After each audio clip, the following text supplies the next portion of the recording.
अस्सलाम वालेकुम, my name is Ayesha Rahil and welcome back to my channel. आज की वीडियो जो है ना, मेरी ज़िंदगी में जो एक बड़ा तूफ़ान आया पिछले दिनों, मैं उसके बारे में आपको बताना चाहूँगी। ये बात है सैटरडे वाले दिन की, सैटरडे वाली मॉर्निंग की, सुबह 8:30 बजे की। एक्चुअली मैं एक जॉबियन हूँ, मैं जॉब करती हूँ, ठीक है। तो उस दिन जो थी ना, मेरी छुट्टी थी, मैं अपने घर पे थी, मेरे हस्बैंड ड्यूटी पे जा रहे थे। तो वो नहाने गए थे, मैं सोई हुई थी और मेरी मामा जो थी ना, वो नाश्ता बना रही थी। उस दिन क्योंकि मेरी छुट्टी थी तो उन्होंने मुझे कहा कि बेटा आप रेस्ट करो, मैं नाश्ता बना लूँगी, ठीक है। तो मैं सोई हुई थी, मेरे हस्बैंड, मुझे पता भी नहीं, वो नहाने चले गए, ठीक है। अचानक से ना मुझे एक आवाज़ आई कि जैसे ना कोई चीज़ ना फटी है या कोई चीज़ गिर गया है। मुझे ऐसा लगा कि जो सिलेंडर है ना हमने लगाया हुआ नहाने के लिए, वो सिलेंडर फट गया है। फिर मुझे एकदम ख्याल आया कि गिरा है कोई, मतलब इन दोनों आवाज़ों में, इन दोनों चीज़ों में से मुझे ये लग रहा था कि ये है, या तो मेरे हस्बैंड गिर गए हैं वॉशरूम में, या जो है ना वो सिलेंडर फट गया। अच्छा, मुझे ना फ़ील हो रहा था कुछ ना कि कुछ हुआ है गलत। मैं वॉशरूम के पास गई, मैंने दरवाज़ा नॉक करके पूछा कि आप ठीक हो, मुझे आवाज़ दो, आप ठीक हो। मुझे किसी चीज़ की आवाज़ नहीं है, सिर्फ मुझे सांसें खिंचने की आवाज़ आ रही थी अंदर से। मुझे ना अच्छा फ़ील नहीं हुआ। मैंने जाके अपनी मामा को बताया कि मामा प्लीज़ आप जाके देखें, राहिल कोई आवाज़ नहीं दे रहे मुझे। वो आई, उन्होंने नॉक किया, दरवाज़ा पूछा, नहीं कुछ भी नहीं।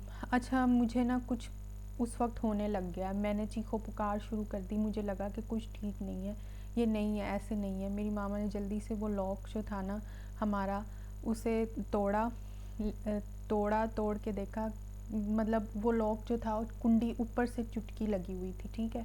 लॉक तो तोड़ लिया लेकिन उस लॉक से कुछ भी नहीं होना था क्योंकि चुटकी ऊपर से लगी हुई थी, ठीक है। मेरी अम्मी जो है ना बाहर हेल्प लेने के लिए बाहर चली गई। अच्छा, मैंने वो जो थोड़ा सा हल्का सा उस दरवाज़ा खुला तो मैंने देखा मेरे हस्बैंड की टांगे ज़मीन पे पड़ी हुई थी। फिर जो मेरे ज़हन में उस वक्त ख़याल आया, मैं आपको नहीं बता सकती क्या क्या आया। आप सोच सकते हो एक बीवी होने के नाते कि आपके हस्बैंड अंदर गिर गए हैं, पता नहीं उन्हें क्या हो गया, और कुंडी लगी है, अब आपसे खुल नहीं रहा है, आपके पास कोई है नहीं। मैं भी बाहर भागी हेल्प के लिए, मैंने शोर मचाया, मैंने अपने बेटे को भेजा कि जाओ बेटे जल्दी से जाओ बाहर, किसी को बुला के ले आओ, पापा अंदर हैं, अंदर फंसे हुए हैं, आवाज़ नहीं दे रहे, पता नहीं क्या हो गया ये। अच्छा खैर, वो हमने बाहर से एक लड़का बाइक पे जा रहा था, उससे रोका, उससे बताया, वो फ़ौरन आया। हमारे नेबर्स में उन्हें बुलाया, वो भी फ़ौरन आए। अच्छा, वो भी दरवाज़ा नॉक करते रहे, खींचते रहे, मारते रहे, मुक्के मारते रहे, पाँव लाते मारते रहे खोलने के लिए, पर वो नहीं खुला। उस दौरान मैं आपको सिर्फ उन चंद मिनटों की मैं अपनी सिचुएशन बताऊं, मेरे जहन में बहुत कुछ ख्याल आ गया कि अब मेरा क्या होगा, मेरे बच्चों का क्या होगा, एवरीथिंग। आप सोच सकते हो कि आपके जहन में उस वक्त क्या क्या ख्याल आएंगे। उन्होंने मुझे कहा कि आप हथौड़ी लेके आओ, मुझे कहीं से हथौड़ी नहीं मिली। मुझे ना कहा उन्होंने कि आप ईंट ले आओ, मैं बाहर से ईंट लेके आई, उन्होंने ईंट दरवाज़ों पे मारी। खैर वो चुटकी जो थी टूट गई। अब मेरा दिल इतना धक धक कर रहा था कि पता नहीं मेरे हस्बैंड के साथ क्या बना, वो बाहर जब मैं उनकी शक्ल देखूंगी तो क्या होगा। वो जब दरवाज़ा खुला तो मेरे हस्बैंड बिल्कुल ऐसे सेमी कॉन्शियस कंडीशन में थे और सांसें हिचकियाँ ले रहे थे और सांसें उनकी अटकी हुई थी, ऐसे ऐसे थी उनकी सांसें। बस उन्हें बाहर निकाला, मैंने शोर मचाया, सब कुछ किया कि पता नहीं क्या हो गया। बाहर जाए, उन्हें सहन में बिठाया, लिटाया, तो बस मैं उनकी कंडीशन आपको बयान नहीं कर सकती कैसे है। अच्छा, उसके बाद ना मुझे अब समझ ना आए कि मैं क्या करूं। बस उन्होंने मुझे कहा आप गाड़ी निकालो। मैंने किसी का इंतज़ार नहीं किया, मुझे उन्होंने कहा कि सामने एक डॉक्टर है, हम उन्हें बुलाते हैं। मैं सिर्फ एक सेकंड खड़े होकर मैंने सोचा, मैंने, और अल्लाह ताला ने मुझे हिम्मत दी। मैंने, मेरे हस्बैंड खुद आगे, उन्होंने उनको लिटाया गाड़ी में और मैंने खुद ड्राइव की, खुद ड्राइव करके मैं उन्हें MIC लेके गई।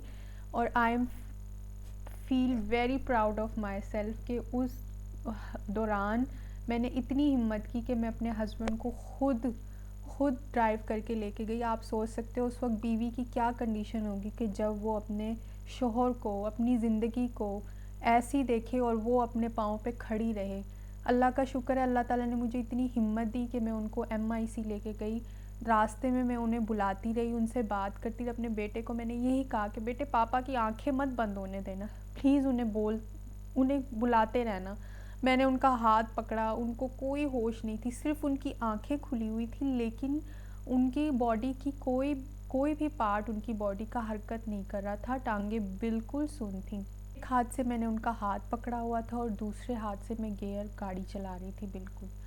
ख़ैर मैं एमआईसी पहुँची, एमआईसी लेके गई उन्हें कार्डियोलॉजी। समझ नहीं आ रहा था कि मैं उन्हें निश्तर हॉस्पिटल लेके जाऊँ कि मैं उन्हें एमआईसी लेके जाऊँ। ख़ैर मेरी मामा ने मुझे यही कहा कि बेटा एमआईसी चलो। और उस दौरान उनकी कंडीशन बहुत बुरी थी, वो हिचकियाँ ले रहे थे और मैं बस ये सोच रही थी कि अल्लाह ताला ऐसा मत करना मेरे साथ, बिल्कुल ना करना, मैं उनके बगैर नहीं रह सकती, बिल्कुल नहीं रह सकती, प्लीज़ मेरे साथ ऐसा मत करना आप। मेरी गुनाहों को माफ़ कर दे, मेरी गलतियों को माफ़ कर दे, मेरे गुनाहों की सज़ा मेरे शौहर को मत दे। खैर मैं उन्हें लेके गई, गेट पे पहुंची तो मुझे ये कहा कि आप में से एक बंदा ना इनको अंदर लेके जाएगा और एक गाड़ी पार्क करेगा। मैं जो कि गाड़ी मुझे ही पार्क करनी थी, मेरे साथ 3 बच्चे थे मेरे। मैंने अपनी मामा को ये कहा कि आप प्लीज़ इन्हें लेके जाओ, मैं भी गाड़ी पार्क करके मैं आई हूँ। सबसे पहले उन्होंने ना ईसीजी की है। तो तब मेरे हस्बैंड की आवाज़ आई है कि दिया आप अपना ख्याल रखना। ये लफ्ज़ मैंने उनके सुने हैं। मैंने सिर्फ उन्हें यही कहा कि बहुत हिम्मत करके मैंने उन्हें ये कहा कि मैं आपको कुछ नहीं होने दूंगी, कुछ भी आपको नहीं होने दूंगी। ईसीजी उनकी की है। मेरे बेटे ने आप यकीन करें, मेरे बड़े बेटे ने इतनी दुआएं की, छोटे छोटे मेरे बच्चों ने बहुत दुआएं की कि सारे जो वहाँ पे गार्ड खड़े थे, जो ईसीजी फीमेल वर्कर्स थी सारी, उन्होंने आके कहा कि तुम्हारे शौहर को कुछ नहीं हो सकता, तुम देखना ये ठीक हो जाएंगे। खैर वो उनको अंदर लेके गए, मेरे साथ बच्चे थे। इमरजेंसी में उन्होंने मुझे कहा कि आप यहीं बैठो। मेरी मदर अंदर गई। इतनी देर में मेरे ससुराल वाले, मेरी सास वगैरह जब आए, फिर मैं अपने आप पे कंट्रोल नहीं कर सकती, मैं उनके आगे बहुत रोई। मैंने उन्हें कहा कि प्लीज़ आप जाओ, देखो उनकी हालत देखो, मुझे बताओ कि वो कैसे हैं। खैर जो उन्होंने ईसीजी की उस वक्त वो थोड़ी सी ख़राब आई, क्योंकि उनकी कंडीशन ऐसी थी, सांस उनका खिंच रहा था। एक्चुअली जब उन्हें ना एलपीजी, हमारे घर जो सिलेंडर था ना, वो एलपीजी गैस की जो गैसेस थी ना, वो उन्होंने सफोकेशन की है। और आम हालात और इन्हें ये कहा जा रहा था कि ये कार्बन मोनोऑक्साइड की पॉइजनिंग की वजह से ऐसा हुआ है। तो खैर उस वक्त वो ईसीजी ठीक नहीं आई, ठीक है। उसके बाद उन्होंने उनको फ़र्स्ट एड दी, सब कुछ दिया, सीटी ब्रेन करवाया। अल्हम्दुलिल्लाह सिटी ब्रेन बिल्कुल ठीक आया। उसके बाद जो उन्होंने ईसीजी की वो भी बिल्कुल ठीक आई, यानी कि वो रिवर्ट होने लग गए। फिर उन्होंने आहिस्ता आहिस्ता बातें करने लगी और बीच बीच में वो ये कहते रहे कि जब तक उनकी तबीयत ठीक नहीं हुई, वो यही कहते रहे कि मेरे बच्चों का क्या होगा, मेरा क्या होगा, मेरे बच्चों का क्या होगा, मेरे बच्चों का ख्याल रखना। उस हालात में मैं कहती हूँ कि इंसान क्या कहे कि जब वो ये देख रहा है कि वो मरने के करीब है, उसके बच्चों का क्या होगा। आप यकीन करें मैंने बिल्कुल हिम्मत नहीं हारी। मैं उन हालात में भी बिल्कुल अपने आप को मैंने मज़बूत रखा और मैंने उनको यही कहा कि आपको कुछ नहीं होगा, मैं आपको कुछ भी नहीं होने दूँगी, कुछ भी नहीं। अल्हम्दुलिल्लाह शाम तक जो थे ना वो बिल्कुल ठीक हो गए, लेकिन कार्डियो वाले हमें छुट्टी नहीं दे रहे थे। मेरे हस्बैंड कहते हैं कि अब मैं ठीक हो गया हूँ तो मैं जाना चाहता हूँ, लेकिन उन्होंने उनको छुट्टी नहीं की। उन्होंने यही कहा कि हम आपकी एंजियोग्राफी करेंगे, एंजियोग्राफी से हमें ये पता लग जाएगा कि आया आपका जो फर्स्ट हमने ईसीजी की थी वो आपको उस गैस पॉइजनिंग की वजह से ऐसे आई थी कि आपको कोई हार्ट का प्रॉब्लम था। तो एंजियोग्राफी के लिए मेरे हस्बैंड बिल्कुल राज़ी नहीं थे। वो कहते कि मैं नहीं, अभी नहीं करवा सकता, मैं फिर करवा लूँगा, लेकिन वो छुट्टी वो नहीं दे रहे थे। उन्होंने बहुत अच्छा ट्रीट किया हमारे साथ, सब लोगों ने बहुत अच्छा, बहुत कॉम्प्रोमाइज़ किया। हमारे साथ और बहुत कंफर्ट हमें प्रोवाइड करने की कोशिश की। खैर शाम तक जो थी ना, मेरे हस्बैंड डिस्चार्ज ले लिया था, लेकिन उन्होंने ये कहा था कि आप एक दफ़ा एंजियोग्राफी ज़रूर करवा लें। उन्हें फिर हम घर ले आए और आज इसको 2-3 दिन हो गए हैं। जब ये वीडियो बनाऊंगी तो मैं ज़्यादा दिन हो जाएंगे, जब ये एडिट होगी अपलोड होगी तो थोड़े 3-4 दिन और हो जाएंगे। तो मैं अब तक ये सोच रही हूँ कि ये वो वक्त गुज़र गया, इतना बुरा वक्त मैंने देखा कि मैं आपको बयान नहीं कर सकी कि ये मेरे साथ क्या हो गया। खैर हमारे कॉलोनी का एक ग्रुप बना हुआ है। जब मैं ये सबको हेल्प के लिए पुकार रही थी तो काफ़ी लोगों तक उन्होंने मेरी जो ये थी कहानी सब लोगों तक पहुंची कि वो ऐसे ऐसे गैस सिलेंडर उन्होंने लगाया हुआ था और वो फिर उनकी वजह से, गैस की वजह से, पॉइजनिंग की वजह से उनके मेरे हस्बैंड गिर गए। तो सब उनकी खैर की और सेहत की दुआ करने लगे।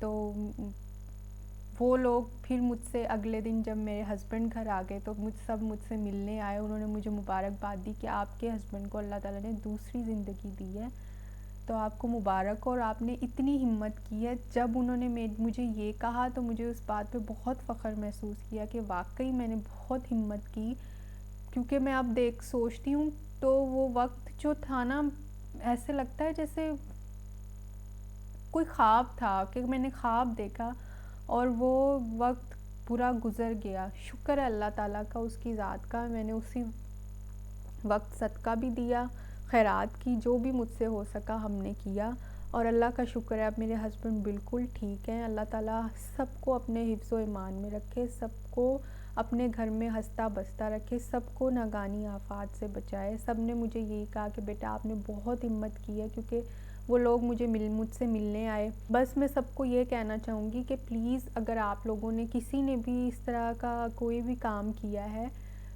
किसी ने गीज़र अपने वॉशरूम में लगाया, तो प्लीज़ आप लोग मत लगाएं, बहुत ख़तरनाक है और आपको पता भी नहीं लगता। मैंने अपने हस्बैंड से पूछा जब वो घर आए, मैंने पूछा आपको कोई कुछ फीलिंग नहीं हुई कि मेरे साथ इस तरह हो रहा है? वो कहते हैं मुझे कुछ फील हो रहा था, तो मैंने कहा बस मैं ये शर्ट पहन लूँ और फिर मैं कुंडी खोलता हूँ, लेकिन उन्हें मोहलत ही नहीं मिली। आप ये देखें, सुन कर दिया, बिल्कुल उस जिस्म को सुन कर दिया, बॉडी शेल हो गई, सांस उखड़ने लगी, सफोकेशन, चोकिंग हो गई उन्हें। तो प्लीज़ ये आपको वक्त ही नहीं देती कि आप कुछ कर सकें। तो अगर आप लोगों ने ये एलपीजी गैस सिलेंडर लगाएं, ज़रूर लगाएं, लेकिन अपने वॉशरूम के बाहर लगाएं, अंदर लगाने की गलती कभी मत कीजिएगा, ठीक है। तो ये था मेरी ज़िंदगी का वो एक दिन जो मैं आप लोगों को बताती हूँ, जो मैंने सुबह से शाम तक गुजारा। और सुबह जब मैं उठी, मुझे सारी रात नींद नहीं आई, लेकिन मैं बस ये सोच रही थी, खुशी तो मुझे हुई है, ज़ाहिर सी बात है मुझे बहुत खुशी हुई है, लेकिन मैं इस डिप्रेशन में हूँ कि मेरे साथ हुआ क्या है, क्या हो गया अचानक, क्यों हुआ ये। फिर मुझे सबने यही समझाया कि आप शुक्र अदा करो कि आप किसी बड़े हादसे से बच गई हो, आपको अल्लाह ताला ने, आपके मियाँ को अल्लाह ताला ने दूसरी ज़िंदगी दी है। तो मैं उस बात का शुक्र अदा करती हूँ अल्लाह ताला का बहुत बहुत, कि अल्लाह ताला ने हमारी कोई नेकी, हमारा कुछ दिया काम आया है कि आज मेरे हस्बैंड मेरे सर पे सलामत है। अल्लाह ताला तमाम घरों को के सरबराह को उनके सरों पे सलामत रखे। वो हैं तो हम हैं, हमारी ये ज़िंदगी है, हमारे बच्चे हैं, वो नहीं सर पे तो कुछ भी नहीं, यकीन जाने कोई ज़िंदगी नहीं। बस मैं आपको यही बताना चाहूँगी कि आप अपने घरों में खुश रहें, अपनी सेहत का ख्याल रखें और नुकसान से जितना हो सके बचें। तो ये आपको पता है कि मैं एकदम क्यों उठ गई अचानक से, पता नहीं, अल्लाह की तरफ से ही मैं कोई ख्वाब देख रही थी और ख्वाब भी इसी से रिलेटेड ही था कोई। तो वो एकदम मेरे जहन में आ रहा था, वो नींद में भी मुझे महसूस हो रहा था, अल्लाह की तरफ से। और उस दिन मैं घर थी, वरना मैं जॉब करती हूँ, मैं सुबह चली जाती हूँ, मेरे हस्बैंड मेरे जाने के बाद नहाते हैं। तो उस दिन देखिए मैं घर पे थी, अल्लाह ताला ने मेरे हस्बैंड की ज़िंदगी दी हुई थी। तो अल्लाह का शुक्र है वो सही सलामत हैं। गिले शिकवे सारे ख़त्म कर दें, क्योंकि ज़िंदगी किसी की नहीं है, ज़िंदगी अभी है और अभी नहीं। तो प्लीज़ जो ज़िंदगी आपको मिली है इससे भरपूर जिएँ, खुशी से जिएँ, सारे दुख दर्द गम एक तरफ, ज़िंदगी एक तरफ। तो मिलते हैं नेक्स्ट वीडियो में, टिल देन अल्लाह हाफ़िज़।